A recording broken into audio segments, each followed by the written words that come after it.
তৃতীয় আকাশ আরো বড়, চতুর্থ আকাশ আরো বড়। সাইয়েদনা মুসা আলাইহিস সালাম দেখলেন, 7 আকাশ দেখলেন।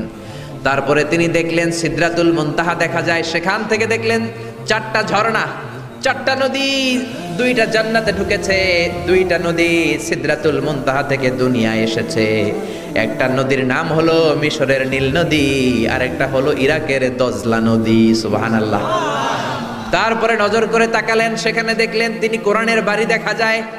বাল হুয়া কুরআনুম মাজিদুম ফি লাওহিম মাহফুজ। নাম শুনেছেন? লাউহে মাহফুজ কার বাড়ি? কোরআনের বাড়ি। লাউহে মাহফুজ কার বাড়ি? নজর করে দেখে কোরআনের বাড়ি দেখা যায়। সাইয়েদনা মুসা আলাইহিস সালামের চোখের পাওয়ারকে বাড়িয়ে দিয়েছে কে? ওনার চোখের মেকানিজম, মেগাপিক্সেলকে প্রখর করে দিয়েছে কে? তারপরে নজর করে দেখলেন বাইতুল মামুর দেখা যায়, যেই বাইতুল মামুর হলো ফেরেশতাদের কিবলা।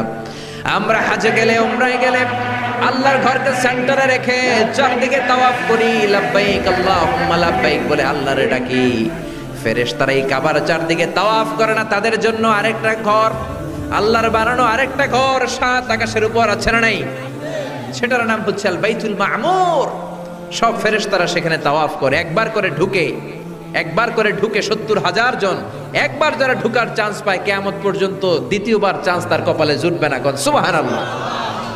তারপরে তিনি নজর করে দেখলেন আরশ দেখা যায়, কুরসি দেখা যায়। তারপরে নজর করে সাইয়েদনা মুসা আলাইহিস সালাম দেখলেন আল্লাহর 70,000 নূরের পর্দা দেখা যায়। 70,000 নূরের পর্দা দেখা যায়।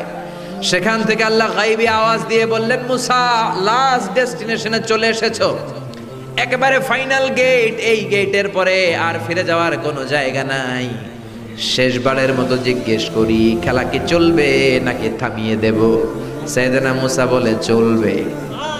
সাইয়েদনা মুসা বললেন কি চলবে? কি সাহস ওনার, কি শক্তি ওনার, কি মেধা ওনার, কি কিউরিসিটি ওনার, কি অদম্য আগ্রহ ওনার। উনি বললেন খেলা চলবে। এত দূর এসেছি, পিছনে ফিরে তাকানোর মানুষ আমি নই, ঠিক কি না? আল্লাহ বললেন, মুসা তাহলে ঠিক আছে, খেলা শুরু হয়ে যাবে, একটু শক্ত হয়ে দাঁড়াও। সুবহানাল্লাহ পড়েন।